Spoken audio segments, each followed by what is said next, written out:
ఇది మన అంశం వచ్చేసి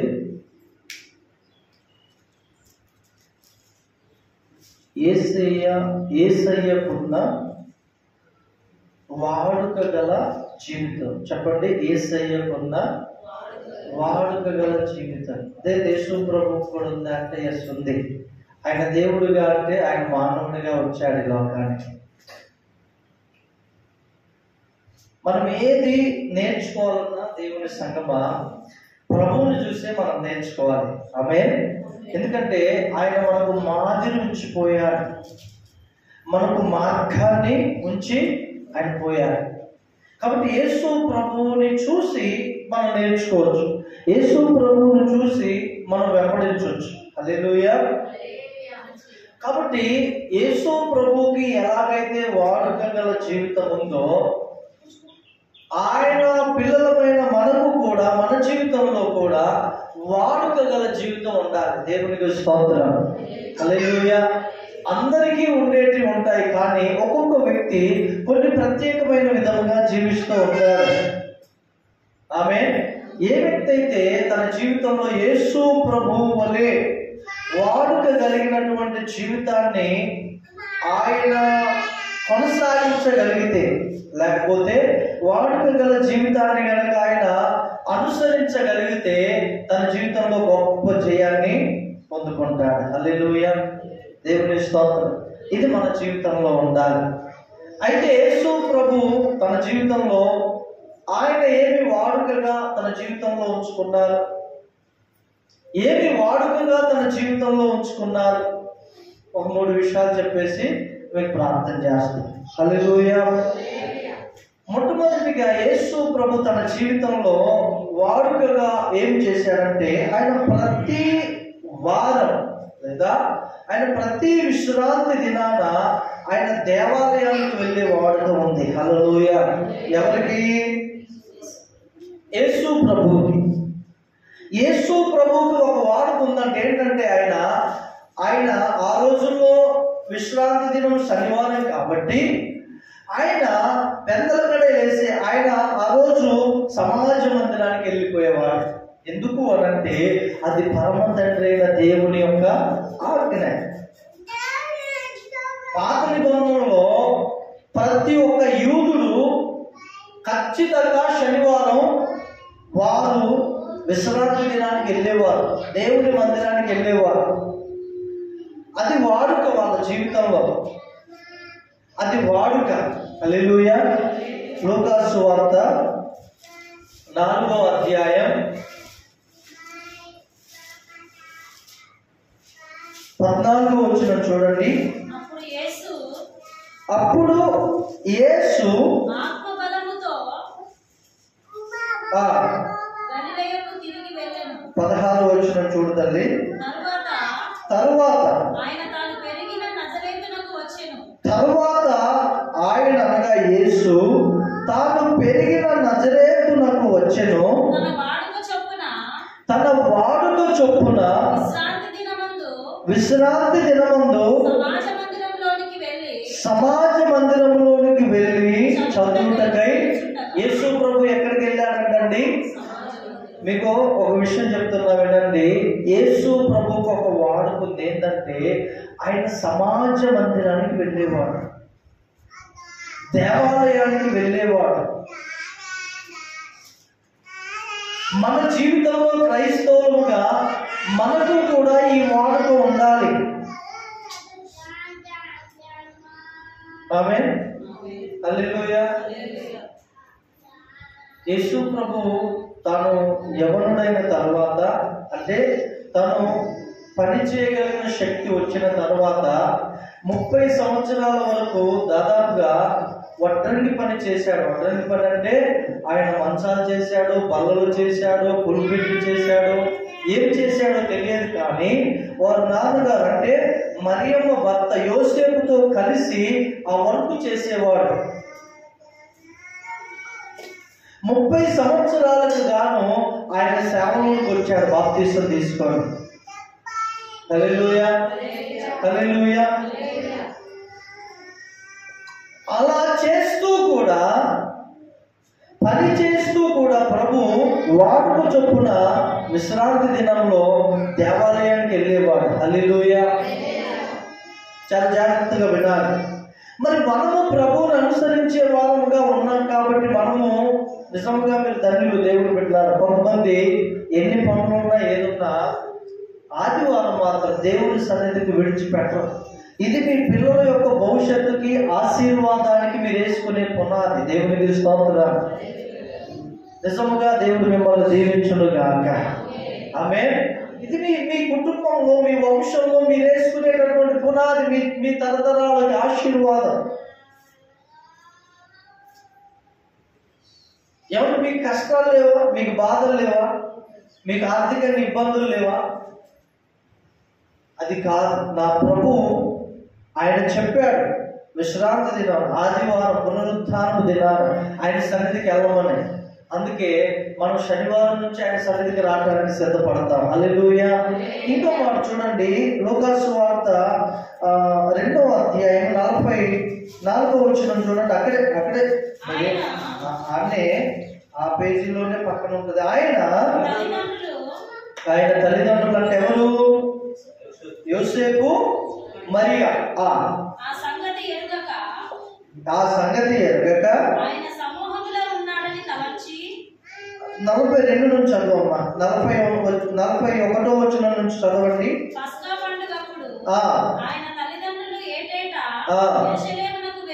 వెళ్ళుచుండగా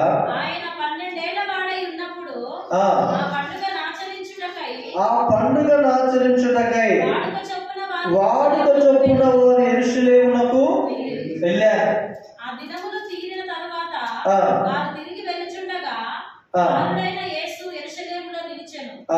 ఆయన తల్లిదండ్రులు ఆ సంగతి ఎరుగక ఆయన సమూహంలో ఉన్నాడని తలంచి ఒక దిన ప్రయాణము సాగిపోయి తమ బంధువులలోను నెలవైన వారిలోను ఆయనను వెతుకుచుండి. ఇప్పుడు యెరూషలేము దేవాలయానికి ప్రతి సంవత్సరము పండగకి వెళ్తారండి యూదులు, ఎక్కడున్నా ఏ దేశంలో ఉన్నా.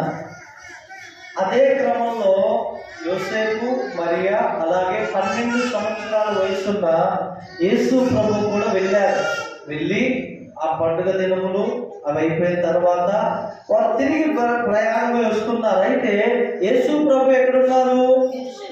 దేవాలయంలో, యెరూషలేములో ఉన్నారు. దేవాలయంలో, యెరూషలేములో ఉన్నాడు.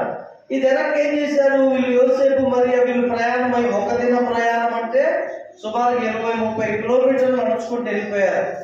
కాబట్టి అంతా వెళ్ళిపోయారు కదా, మరి బాలుడు లేడు, యేసు లేడు అని ఎందుకు వాళ్ళ గ్రహింపు లేదు? ఒక రోజంతా నడిచారు కదా, మధ్యాహ్నం అన్నం తినేటప్పుడు గుర్తురాదా? లేకపోతే వారు అన్నం తినలేదా? నేను అనుకుంటా బహుశా ప్రార్థనలు బాగా జరిగాయి కదా, ఈ పండుగ చాలా బాగా జరిగిందని ఇక ఒకరికొకరు మాట్లాడుకుంటూ వెళ్ళిపోయారు ఒక రోజంతా. హల్లెలూయా. వెళ్ళేసరికి బాలుడు లేదు. ఏమన్నాడండి యేసు ప్రభు? ఏమంటున్నాడు? 43వ వచనం ఏమన్నాడు?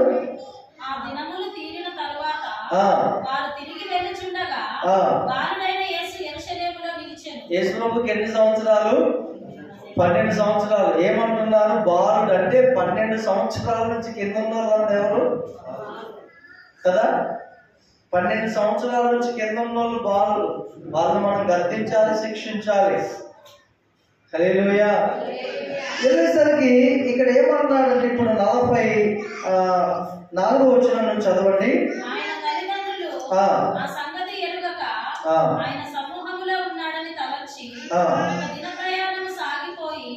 తమ బంధువులలోను నెలవైన వారిలోను ఆయనను వెతుకుచుండిరి.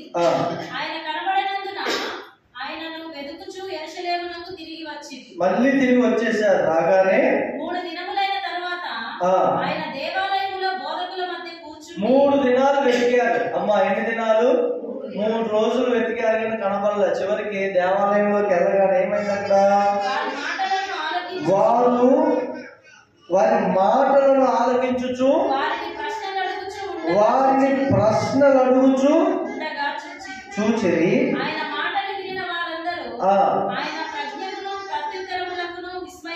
12 సంవత్సరాలకి ఆయన తల్లిదండ్రులు ఆయనను చూచి మిక్కిలి ఆశ్చర్యపడి ఆయన తల్లి, కుమారుడా మమ్మల్ని ఎందుకు ఇలాగ చేసితివి? ఆ. ఇదిగో నీ తండ్రియు నేను దుఃఖపడుచు నిన్ను వెతుకుచుంటిమని ఆయనతో చెప్పగా ఆయన మీరేలా నన్ను వెతుకుచుంటిరి? యేసు ప్రభు అంటున్నారండి, మీరేలా నన్ను వెతుకుచుంటిరి? నేను నా తండ్రి పనుల మీద ఉండవల్లని మీరు ఎరుగరా అని వారితో చెప్పాను. హల్లెలూయా. అక్కడ ఒకటి ఉంది కదండి ఫుట్ నోట్ లో, కిందేముంది? నేను నా తండ్రి మందిరములో ఉండవలెనని. ఎక్కడంట? నేను నా తండ్రి. మరి ఏమంటుంది యేసయ్య తోటి? నీ తండ్రియు నేనును. చదవమ్మా మాట. కుమారుడా మమ్మల్ని ఎందుకు ఇలాగూ చేసిదివి? ఇదిగో నీ తండ్రియు నేను దుఃఖపడుచు అని అంటే యేసుప్రభు ఏమన్నారు? మీరు ఎందుకు నన్ను ఎదుగుతున్నారు? నేను నా తండ్రి పొలంలో ఉండవాలని మీరు. ఏంటి యేసు ప్రభు మాట్లాడే మాట? ఇదిగో నీ తండ్రి నేనంటే ఏదేమో నా తండ్రి పొలంలో ఉన్నాడు యేసయ్య. ప్రభుకి దేవుని పనిలో, దేవుని యొక్క మందిర పనిలో ఉండటం బట్టి చాలా ఆశ అండి. హల్లెలూయా, హల్లెలూయా. అర్థమవుతుందా? నేను నా తండ్రి పనుల్లో ఉండవాలని మీరు ఎరుగరా? దేవుని స్తోత్రం. ఈరోజు మీకు ఆశ ఉందా అండి? మీ తండ్రి పనుల్లో సహకరించగలుగుతున్నారా? మీ తండ్రి పనుల్లో మీరు ఆసక్తి కలిగి ఉన్నారా? హల్లెలూయా. ప్రభు ఏమన్నారండి? 49వ వచనం అందరం చదువుదాం.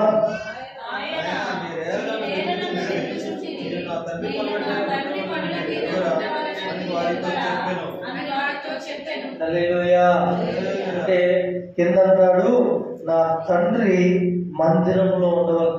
దేవుని బిడ్డలారా, ఏ వ్యక్తి అయితే దేవుని మందిరాన్ని ప్రేమించే వారిగా ఉంటారో వాళ్ళు వాళ్ళ తరతరాలు దీవెనకరంగా ఉంటారండి. హల్లెలూయా. దేవుని మందిరాన్ని ప్రేమించాలి, ఆయన సన్నిధిని ప్రేమించాలి. ఆమేన్. మనం ఎలా ఉంటున్నాం ఒకసారి ఆలోచించండి. దేవుని మందిర పని విషయంలో మనం ఎలా ఉంటున్నాం?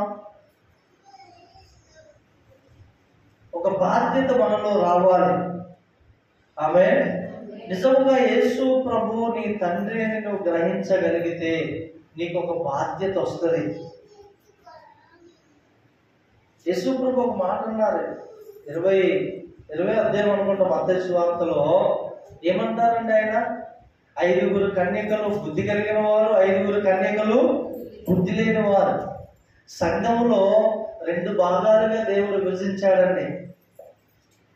ఎన్ని భాగాలుగా? ఒకలేమో బుద్ధి కలిగిన కన్యకలు, ఇంకొకలేమో బుద్ధి లేని. ఎవరు బుద్ధి లేని కన్యకలు?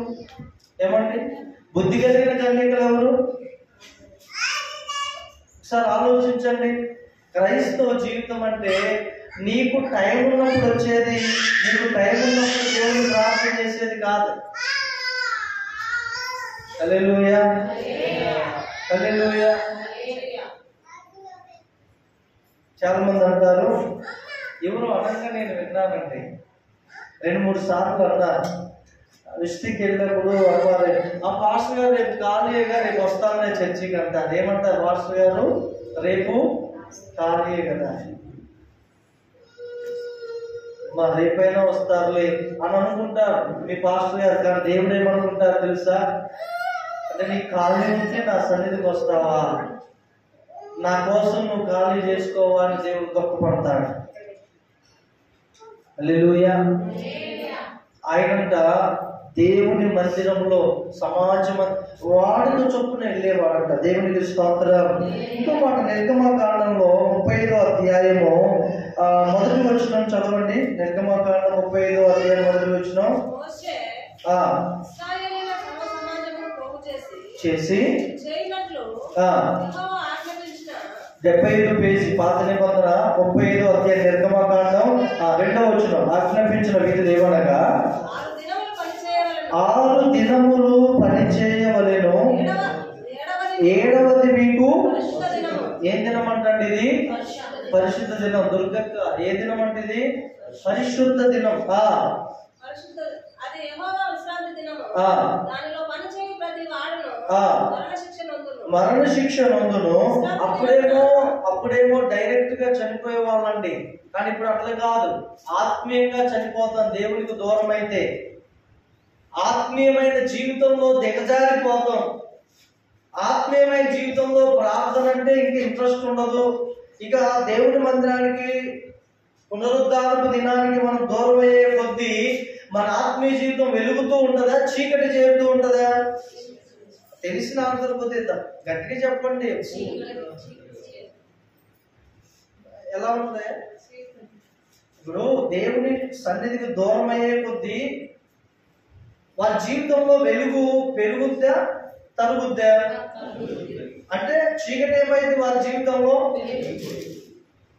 దేవుడు ఏమన్నాడు చూడండి, 3వ వచనం, విశ్రాంతి దినమున మీరు మీ ఇళ్ళల్లో ఎక్కడను అగ్ని. అది కూడా ఒక పని. ఈరోజు ఎంతమంది టిఫిన్ చేసి వచ్చానండి? అంటే షుగర్ ఉన్న వాళ్ళు కాక ఇంకెవరైనా భోజనం చేసి వచ్చిన వాళ్ళు ఎవరైనా ఉన్నారా? నేను ఈరోజు ఉపవాసం ఉండి వచ్చాను వాళ్ళు చేయొద్దండి. ఉపవాసం మీరు భోజనం చేసి వచ్చారా అంటే చేయొద్దా? ఉపవాసం ఉందా? ఏదన్నట్టు మీరు మీకు ఒక సొల్యూషన్ చెప్తున్నాను. మీకు 90% రోగాలు జబ్బులు రాకుండా ఉండాలంటే కనీసం ఒక ఆదివారమైన ఉపవాసం ఉండండి. అది 1 గంట మట్టుకి. అది మనకు క్షేమం, మేలండి. నీకు షుగర్ వచ్చి నువ్వు తినకపోతే కళ్ళు తిరిగి మందిరంలో పడిపోతానంటే నువ్వు తినొచ్చేసి తప్పేం లేదు. నీ ఆరోగ్యం ఇంపార్టెంట్. కానీ నీకు ఆరోగ్యం బాగుండి కూడా మటన్కో చికెన్కో ఫిష్కో టెంప్ట్ అయిపోయి తినేసి వచ్చావు అనుకోండి, నువ్వు అంతగా దేవుణ్ణి ఇది చేయలేవు. నా అనుభవంలో చెప్తున్నా, నిజంగా అంతగా నీ ముఖం వెలగదు, నువ్వు అంతగా ఆరాధించలేవు. కాబట్టి ఒకటి నీ మైండ్లో ఫిక్స్ అవ్వాలి, నేను ఆదివారం ఉదయాన్నే నేను మందిరానికి వెళ్తాను. ఇక్కడ ఏమంటున్నారు? 3వ వచనం చదవండి. చూసారా అండి? ఆదివారం స్టవ్ వెలిగించావా, ఖచ్చితంగా నీ కడుపు నింపుకొని వస్తావు.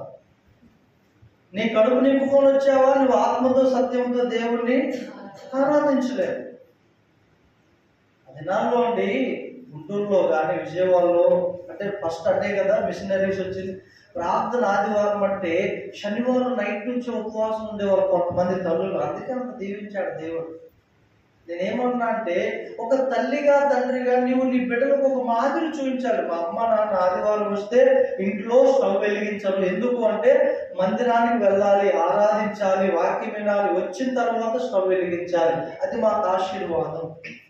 నువ్వు తినొచ్చావు అనుకో, సపోజ్ చెప్తున్నాను, నీకు వాక్యం అయిపోద్ది. అటు చూస్తూ ఇటు చూస్తూ ఆవలిస్తూ నిద్ర వస్తుంది. ఏమండి?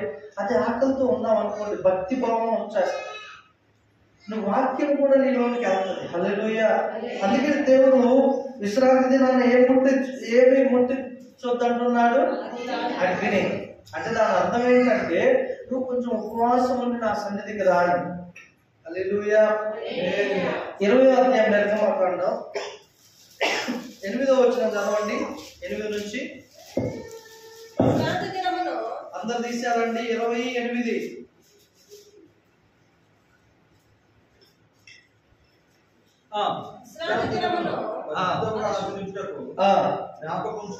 ఎలా ఆచరించడానికండి? విశ్రాంతి దినమును పరిశుద్ధంగా ఆచరించుటకు. అంటే ఎంత స్పష్టంగా దేవుడు చెప్తాడు కదా. అయ్యి బాబు ఈరోజు ఆదివారం అండి అంటారు. భక్తి తగిలి పడుకోనా? ఈరోజు ఆదివారం నేను వింటానండి, నాకు తెలియదు పాస్టర్ గారు ఈరోజు ఆదివారం అని మర్చిపోయాను అంటారు. కానీ దేవుడు ఏమంటున్నాడని 8వ వచనంలో ఆచరించుటకు. ఎలా ఆచరించాలంట? పరిశుద్ధంగా. ఎలాగండి? పరిశుద్ధంగా. బాగా తెలిస్తే పరిశుద్ధంగా ఆచరించినట్లేనా చెప్పండి? నీకు నిజంగా ఎందుకు బాగాలేవు తిను, తప్పేం లేదు, దేవుడికి తెలుసు నీ పరిస్థితి. కానీ ఒక ఆదివారం ఒక టిఫినే కదండి మనం అవాయిడ్ చేసేది. ఎంత ఆశీర్వాదం. హల్లెలూయా. ఇప్పుడు లెంట్ డేస్ అంటే ఏమంటారు, శ్రమ దినాలు అంటారు, కానీ చాలా మంది ఉపవాసం ఉంటున్నారు. సందర్భం వచ్చింది కాబట్టి చెప్తున్నారు. హలో లో బాబు, ఇటు ఇటు ఇటు చూడు, ఇటు చూడు దర్శిత్ బాబు, దర్శిత్ నువ్వు సండే స్కూల్కి వెళ్తున్నాడా? ఓకే, ఇటు చూడండి. ఇంకా ఆయన ఎవరి మాట అండి, నా మాట ఏం లేదంటే మీ మాట అసలు ఏంటి. హల్లెలూయా. ఎక్కడున్నాం మనం? శ్రమ దినాల్లో ఉన్నాం కదా. ఇప్పుడు 40 దినాలు ఆచరిస్తారండి క్రైస్తవులు. మంచిదే, తప్పేం కాదు. ఆచరణ అనేది ఒక భక్తి సంబంధమైనది, అది మంచిది. నువ్వు 40 దినాలు ఉండలేవు అనుకో, సపోజ్ ఒక 3 దినాలు ఉండు, లేదంటే ఒక 7 ఉండు, ఒక 20 ఉండు, అది నీకే మంచిదండి. హల్లెలూయా. నేను కూడా ఉంటున్నాను. అసలు ఎంత మంచిగా దేవుడి సన్నిధిని అనుభవిస్తున్నాను తెలుసా అంటే, ఆయనకి దగ్గరగా అయ్యి ఆయనతో ఉండి, నేనేదో గొప్పని కాదు, కానీ ఒక ఏమంటారు, నేను అనుభవించేది మీకు కొంచెం చెప్తున్నాను. ఏంటి పాస్టర్ గారి శ్రమలు నాకు, ఈ కష్టాలు ఏంటి అనే దానికంటే, ఇటువంటి ప్రపంచం అంతా ఆచరిస్తున్నటువంటి సమయంలో ఒక 10 కోట్లను ఉపవాసం ఉండొచ్చు కదా 10 రోజులు. బ్రదర్ గారు తప్ప చెప్పండి? ఎంత ఆశీర్వాదం అది. దేవుడు చూస్తాడు కదా, శోధన తొలగిస్తాడు కదా. ఇంత ఉందండి, నీవు రక్షింపబడిన తొలి దినాల్లోనే ఉపవాసం ఉండేవాడు, చాలా భక్తి చేసేదాన్ని. రాను ఏమైంది, ఎందుకు నీలో నిర్లక్ష్యం వచ్చేసింది? ఎక్కడో నీవు దేవుడి విషయంలో తప్పిపోయావు కాబట్టి నిర్లక్ష్యం అనేది వచ్చేస్తుంది. హల్లెలూయా. కాబట్టి ఏం చేద్దామండి, పరిశుద్ధంగా ఆచరించినప్పుడు జ్ఞాపకము 9వ వచనం అందరూ కలిసి చదవాలి. 9వ వచనం, ఎలా చేయాలంటే 6 దినములు కష్టపడాలి. 10వ వచనం,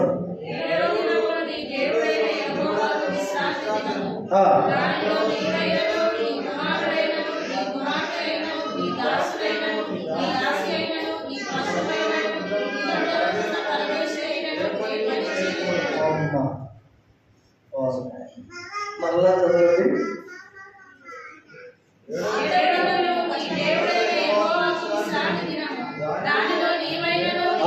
ఎవరింత దానిలో అంటే దేంట్లో, దేవునికి ఇచ్చే దినములో, ఆయన ఆరాధించేటటువంటి దినంలో నీవైనను ఏంటి కుమారుడు,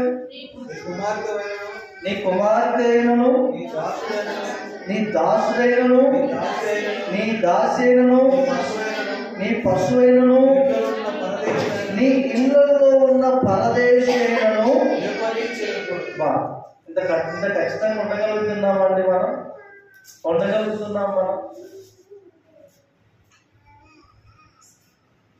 ఖచ్చితంగా ఉండాలి.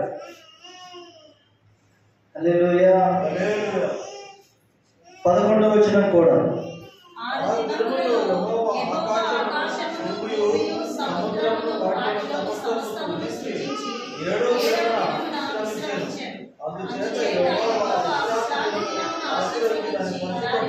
దేవుడు ఏం చేశాడంటే 7వ దినమున విశ్రమించాడంట. దేవుడు, మన దేవుడు 7వ దినాన్ని ఏం చేశాడు?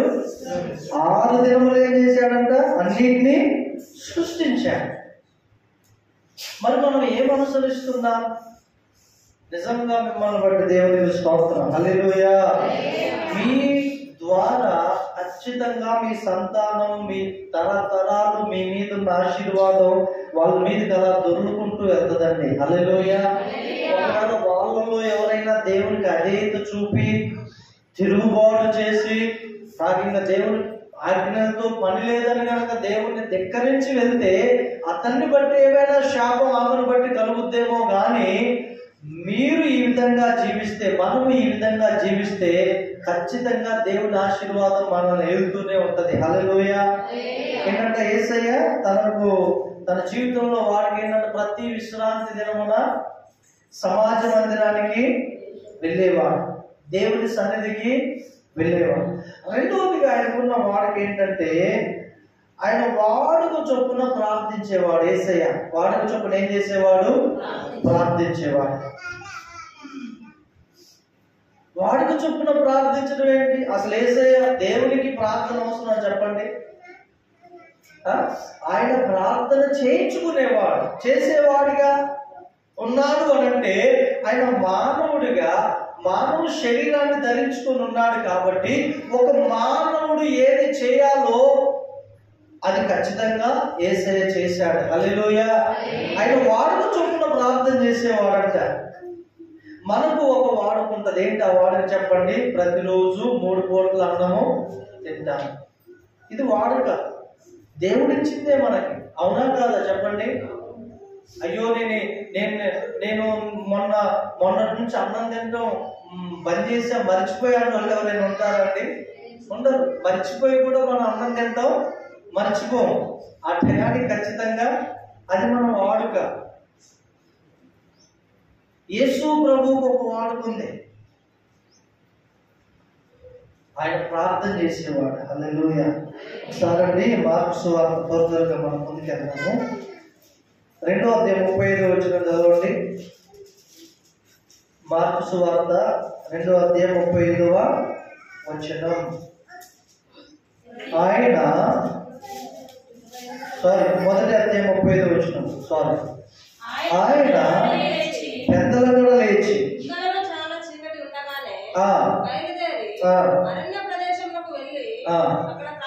చూశారండి, అరణ్య ప్రదేశమునకు వెళ్ళి అక్కడ ప్రార్థన చేయించుండే. పెద్దలగడని లేచి. లూకా సువార్త 22వ అధ్యాయం కూడా చదవండి.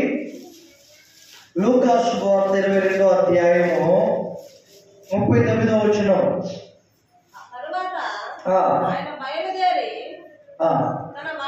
తన వాడుక చొప్పున ఒలీవ కొండకు వెళ్ళగా శిష్యులను ఆయన వెంట వెళ్ళిరి. ఆ చోటు ఆయన వారితో మీరు శోధనలో ప్రవేశింపకుండానట్లు ఏం చేయమని చెప్తున్నాడండి? శోధనలో ప్రవేశించకుండానట్లు. మీకు ఒక విషయం చెప్తున్నాను, మీలో వాడుక చొప్పున ప్రార్థన చేసే వాళ్ళు ఎంతమంది ఉన్నారంటే ప్రతిరోజు నేను ఈ టైం దేవునికి ఇచ్చాను ఓకే మీరు తెచ్చాను. ఇంతకుముందు నేను వాడుక చొప్పున చేసేవాళ్ళు అన్నోళ్ళంతా చేయొద్దండి. ఇంతకుముందు కూడా చేయలేదు. హల్లెలూయా. ఒకసారి ఆలోచించండి దేవుని బిడ్డలారా, మీరు శోధనలో ప్రవేశించకుండానట్లు మెలకువ కలిగి ప్రార్థన చేయాలి. వాడుక చొప్పున నీ ప్రార్థనా జీవితంలో గనక నీవు ఆ వాడుకని నిర్లక్ష్యం చేస్తే ఎక్కడ పడిపోతామని దేవుడు చెప్తున్నాడు? శోధనలు అంటే ఏమనుకుంటా? నీ కుటుంబంలో నీకు నెమ్మది లేకుండా చేయడమే శోధనలు. సంతోషం ఉండదు, ఆనందం ఉండదు. ఇటు నుంచి ఒక శ్రమ వస్తుంది, ఏంట్రో బాబు ఇది వచ్చింది అని ఇది సెట్ అయ్యే లోపు మళ్ళీ ఇటు నుంచి ఒకటి వస్తుంది, ఇది సెట్ అయ్యే లోపు మళ్ళీ అటు నుంచి ఒకటి. ఏంటయ్యా అంటే నీకు ఒక వాడుక ఉండేది ప్రార్థన చేయట క్రమముగా, అది నువ్వు నిర్లక్ష్యం చేసావు. ఆయనండి ప్రతిరోజు లేవగానే చక్కగా ఈ టైం నుంచి ఈ టైం చేసేవాడండి, మంచిదే. అది నిర్లక్ష్యం చేశాడు. నిర్లక్ష్యం చేస్తే ఏమొచ్చేసాయి? ఆటోమేటిక్ వచ్చేస్తాయి. ఎవరు చెప్తున్నారు? దేవుడు చెప్తున్నాడండి. పాస్టర్ గారు నాకేంటండి ఈ శోధనలు ఈ శ్రమలు అని అంటే నువ్వు చెప్పకనే చెప్తున్నావు నేను సరిగా ప్రార్థన చేసుకోవట్లేదు పాస్టర్ గారు అని. అవునంటారా కాదంటారా? నీ నోటితోనే నువ్వు చెప్తున్నావు. నాకేంటంటే ఇన్ని శ్రమలు ఇన్ని శోధనలు. మరలా చదవమ్మా మాట 40 వచనం చదవండి. మీరు శోధనలో ప్రవేశింపకుండానట్లు. హల్లెలూయా. మళ్ళీ నీ జీవితంలో ఎప్పుడైనా ప్రభువా ఏంటయ్యా నాకు ఈ శోధన అనేది కనుక నువ్వు నోటితో అన్నా నీ మైండ్లోకి వస్తే దాన్ని పక్కన ఒకటి చేసుకో.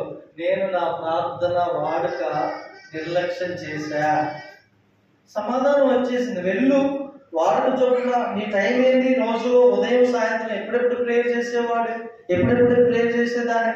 ఆ సమయాన్ని దేవుడికి మళ్ళీ శోధన ఉంటే అప్పుడు అడగండి. హల్లెలూయా, హల్లెలూయా. ప్రార్థన అండి చాలా మన కుటుంబానికి దీవెన, చాలా మన కుటుంబానికి ఆశీర్వాదం అండి. ఇంకో విషయం తెలుసా, నువ్వు ఎంతగా ప్రార్థన చేస్తావో అంత పరిశుద్ధంగా బ్రతుకుతావు. నీ ఆత్మనంతా వెలుగుమయముగా ఉంచుకుంటావు. నీ తలంపులు కూడా దైవిక సంబంధమైనవి వస్తాయి ఎక్కువగా నువ్వు ప్రార్థనలో గడిపితే. ఇది చాలా తక్కువ అండి. ఆమేన్, హల్లెలూయా. కానీ మన జీవితంలో ఇది చాలా ఎక్కువ కావాలి. హల్లెలూయా. చూడండి, మన సెల్ ఫోన్లో గంటల కొద్ది వాక్యం వింటామా? అలాంటి పాస్టర్ గారండి అసలు ఏమా చెప్తాడు వాక్యం అని, ఆ సెల్ ఫోన్ పెట్టి వాక్యం వింటూ మన పనంతా చేసుకుంటాం. మంచిదే. రోజంతా పాటలు కూడా పాడుకుంటాం, ఖాళీ ఉండదు నోరు, మంచిదే. కానీ ప్రార్థన ఏమండి, ప్రార్థనకి వెళ్ళాలి అంటే మన గదిలోనికి సాతానుడు ఎన్ని చిక్కులు తీసుకొచ్చి పెడతాడు. ఎన్ని చిక్కులు ఎందుకు తెలుసా? ఆ ప్రార్థన నువ్వు చేయకుండా, దేవుని పాదాల దగ్గర కూర్చోకుండా, దేవునితో కనెక్షన్లో ఉండకుండా, ఎప్పుడు మన జీవితాన్ని మనం సరిచేయబడతామంటే, మనం ఎప్పుడు మన జీవితాన్ని రైట్ వేలో ఉంచుకుంటాము అనంటే కొన్ని గంటలు దేవునితో గడిపినప్పుడే. హల్లెలూయా.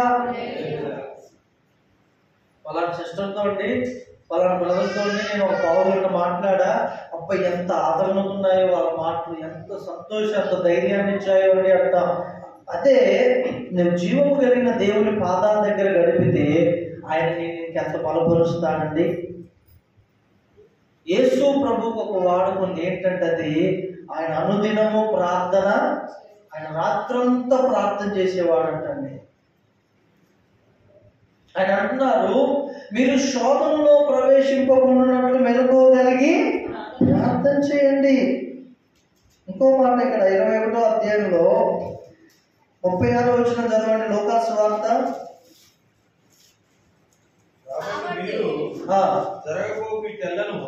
కాబట్టి మీరు జరగబో వీటెల్లను తప్పించుకొని చూశారండి, తప్పించుకొని మనుష్య కుమారుని ఎదుట నిలువబడుటకు శక్తి గలవారమున్నట్లు ఎల్లప్పుడూ ప్రార్థన చేయొచ్చు. ఏదో నేను ఆదివారం గుడికి వస్తాను, మందిరానికి వస్తా, వెళ్తాను, యేసుప్రభు వచ్చినప్పుడు నిలబడతానంటే కుదరదు. ఇప్పుడు బాగా శ్రమలు వచ్చినోడు చిన్న శ్రమ వస్తే తట్టుకుంటాడా? తట్టుకోడా? ఏమండి, తట్టుకుంటాడు. ఇప్పుడు ఈ దేవుని ఎదుట నిలబడాలంటే ఆయన మహిమ కలిగిన వాడు, ఆయన ఎంతో ప్రభావం కలిగిన వాడు. నీవు నిలబడాలంటే నీలో కొంచెమైన ప్రభావం ఉండాలా? ఉండాలా వద్దా? కొంచెమైనా మహిమ ఉండాలా వద్దా? అంటే నువ్వు దేవుని దగ్గర గడిపితే ఆయన ఎదుట నిలవబడేటటువంటి మహిమను, ప్రభావమును, శక్తిని దేవుడు నీకు ఇస్తాడు. హల్లెలూయా. మోషే 40 దినాలేనండి దేవుడితో గడిపి వచ్చాడు. అతని ముఖం ఎలా వెలుగుతుందంట? ఇశ్రాయేలీయులు ఆయన ముఖమును చూడలేకపోయారంట. చూడలేకపోయారు. ఇంకెందుకండి పాత నిబంధనలు, కొత్త నిబంధనలు రండి. అపోస్తుల కార్యములు అందరు తీయాలి. అపోస్తుల కార్యములు ఎక్కడ ఉంటుంది ఆ మాట?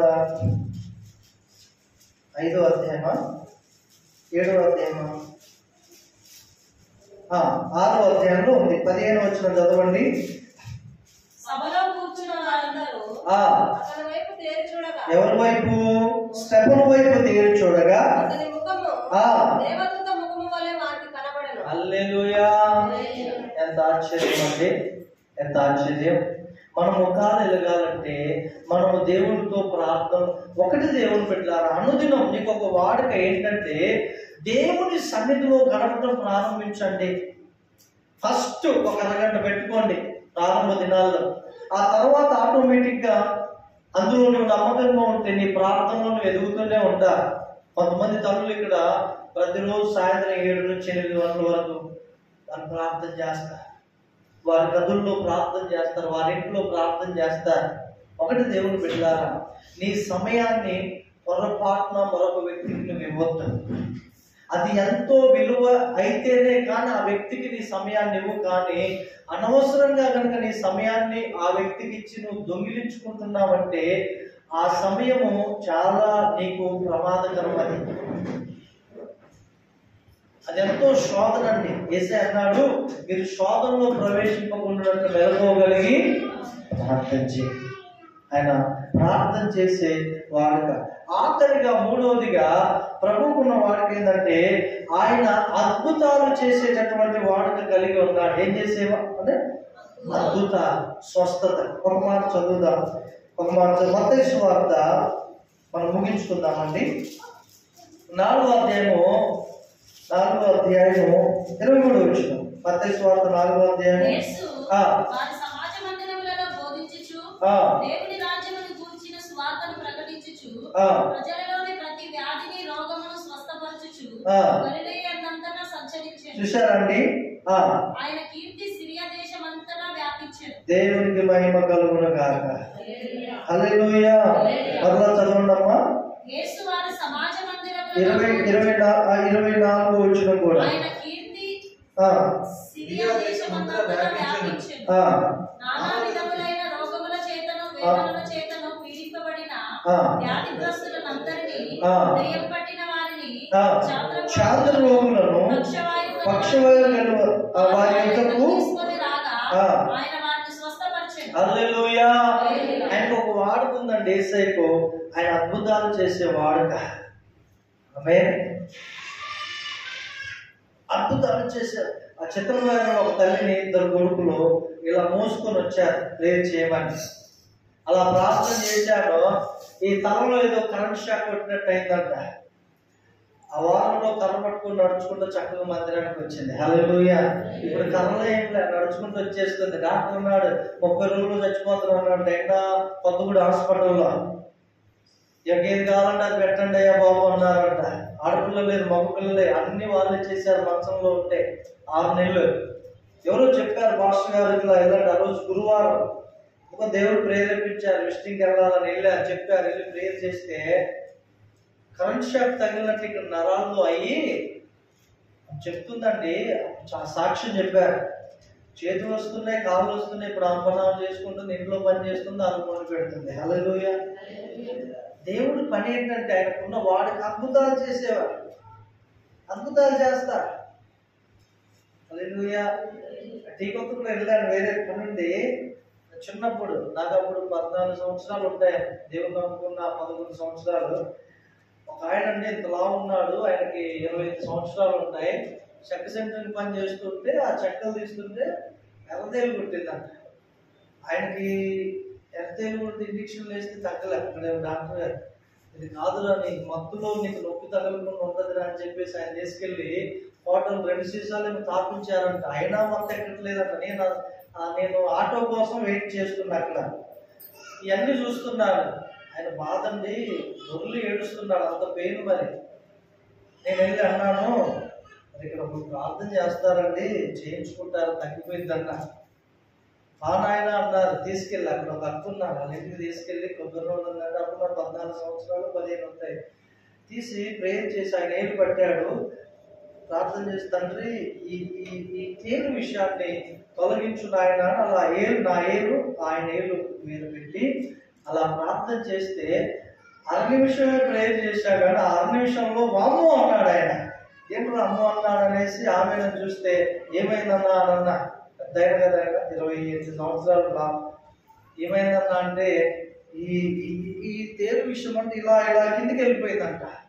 చూస్తే లేదు, మంట లేదు, నొప్పి లేదు, ఏం లేదు. ఆయన ఎంత సంతోషమా. దేవుని స్తోత్ర. 2 బాటలు తాగాడు, నొప్పి తగ్గలే. ఇంజక్షన్ వేసాడు, నొప్పి. యేసు నామంలో 6 నిమిషం అలా ఏలు పెట్టి ప్రేయర్ చేశా. దేవుని స్వస్థత వచ్చింది. ఆయన విడుదల పొందాడు. ఒక్క నిమిషంలో విడుదల పొందాడు. దేవుని స్తోత్రం. ఆ దినాల్లో చాలా మంది దేవుని పట్టిన వాళ్ళు స్వస్థత పొందారు. కిడ్నీ అంటే దేవుని యొక్క వాడికి ఏంటంటే అద్భుతాలు చేయడం ఆయన వాడుక. హల్లెలూయా. ఒకసారి మత్తయి సువార్త 9వ అధ్యాయం చూడండి, 23వ వచనం చదవండి. 23వ వచనం. అంతలో యేసు ఆ అధికారి ఇంటికి వచ్చి పిల్లల గ్రోవులు వాయించు వారిని కొల్లు చేయుచుండు జన సమూహమును చూచి సమనీయుడి ఈ చిన్నది నిద్రించుచున్నదే గాని చనిపోలేదని వారితో చెప్పగా వారు ఆయనను అపహసించి జన సమూహమును పంపివేసి ఆయన లోపలికి వెళ్లి ఆమె చెయ్యి పట్టుకొనగానే ఆ చిన్నది లేచెను. ఈ సమాచారము ఆ దేశమందంతటా వ్యాపించింది. దేవుని స్తోత్రం. హల్లెలూయా. ఆయన ఒక వాడుకుంది. ఆయన అద్భుతాలు చేసే వాడుక. ఆయన అంత అద్భుతం చేయడానికి కారణం ఏంటో చెప్పమంటారండి. వాళ్ళ నాన్న సమాజ మందిరపు అధికారి, ఆయన పేరు యాయీరు. వెతుక్కుంటూ వెళ్ళాడు యేసుప్రభు దగ్గరికి. వెళ్ళి, అయ్యా నా చిన్న బిడ్డ 12 సంవత్సరాలు ఉంటాయ్యా, చచ్చిపోయే స్థితిలో ఉంది, రాయ్యా అంటే యేసుప్రభు సరే అక్కడ చాలా అద్భుతాలు చేసి రక్తస్రావ రోగం కలిగిన స్త్రీని బాగు చేసి చాలా మందిని బాగు చేసి ఇంకా పదాం ఇంటికనే లోపు 3-4 వచ్చేసారండి వాళ్ళ ఇంటికా నుంచి. 3-4 వచ్చేసి అంటున్నారు, ఇంకెందుకయ్యా బాధకొని శ్రమ పెడతావు, నీ కుమార్తె చచ్చిపోయింది. యేసయ్య అన్నాడు, బాబు నమ్మిక మాత్రం ఉంచు, నువ్వు భయపడకు, నీ కుమార్తె తిరిగి లేస్తుందని చెప్పి ఇంటికి వెళ్ళగానే ఆ వాకిట్లో అందరండి పిల్లల గురువులు మేళాలు కొడుతున్నారు, బోర్లు ఊపుతున్నారు. చచ్చిపోయింది కదా ఏదో అలజడి చేస్తుంటే నేను అన్నాడు, ఏమన్నాడు చూడండి అక్కడ, స్థలమీయుడి ఈ చిన్నది నిద్రించున్నదే గాని చనిపోలేదని చెప్పి వాళ్ళు ఆయనను అపహసించిరి. పిచ్చిగనకలు వేసిందండి. చచ్చిపోయి ఆడ పడుకొని ఉంటే నిద్రపోతుందని అంటున్నాడు. ఇంకా లేపుతాలే చూద్దాం అన్నట్లుగా అపహాస్యం చేస్తుంటే యేసు ప్రభు వెళ్ళి చిన్నదాన లేనగానే ఆ పిల్ల లేచి కూర్చుంది. హల్లెలూయా. యేసు ప్రభుకు ఒక వాడుకుందండి. ఆయన అద్భుతాలు చేసే నీ జీవితంలో, నీ కుటుంబంలో, నీ పరిస్థితుల్లో కొన్ని పరిస్థితులు మృతమై ఉండొచ్చు. నీ ఆర్థికంగా కానీ, మానసికంగా కానీ, శారీరకంగా కానీ కొన్ని పరిస్థితులు మృతమైన స్థితిలో ఉండొచ్చు. కానీ నువ్వు యేసు ప్రభువుని కనుక నిజముగా ఆహ్వానించి నీ హృదయంతో కనుక నువ్వు ప్రార్థన చేస్తే ఆయన మృతమైన నీ పరిస్థితుల్ని ఆయన జీవింప చేస్తాడు. హల్లెలూయా. ఇది నువ్వు నమ్మాలి. ఆమేన్. హల్లెలూయా. నువ్వు నమ్మకంగా కనుక యేసు ప్రభు ఎలాగైతే వాడుక చొప్పున దేవుని మందిరానికి వెళ్ళాడో ఒకటి, రెండోది వాడుక చొప్పున ఆయన ప్రార్థన చేశాడు. ఈ 2 వాడుకలు కనుక నీ జీవితంలో ఉంటే ఆటోమేటిక్ గా నీ జీవితంలో అద్భుతాలు జరగటం అనే వాడుక అది జరుగుతూనే ఉంటది. హల్లెలూయా. హల్లెలూయా. ఇవి 2 ఉండాలి ముఖ్యంగా. ఒకటి, ప్రతి ఆదివారం దేవుని సన్నిధిలో నీవు కనబడాలి ఆయన. రెండవది, నీ ఇంట్లో వాడుక చొప్పున అది ప్రేయర్ టైం నువ్వు ప్రార్థనకే కేటాయించాలి. అలా చేసినప్పుడు దేవుని యొక్క అద్భుతాలు, ఆశ్చర్య కార్యాలు నీ పిల్లలు చూస్తారు, నీ కుటుంబం చూస్తుంది. ఏ సమయంలోకి ఏ అద్భుతం జరగాలో ఆటోమేటిక్ గా అద్భుతాలు నీ ఇంట్లో జరుగుతూనే వెళ్తాయి. హల్లెలూయా. హల్లెలూయా. కాబట్టి మనము వాడుక చొప్పున మన భక్తి జీవితాన్ని, ప్రార్థన జీవితాన్ని మనము ముందుకు కొనసాగింపు చేయాలి. కళ్ళు మూసుకుందాం, ప్రార్థన చేద్దాం. యేసయ్య అన్నారు, మీరు శోధనలో ప్రవేశింపకుండానట్లు మెలకు కలిగి ప్రార్థన చేయండి.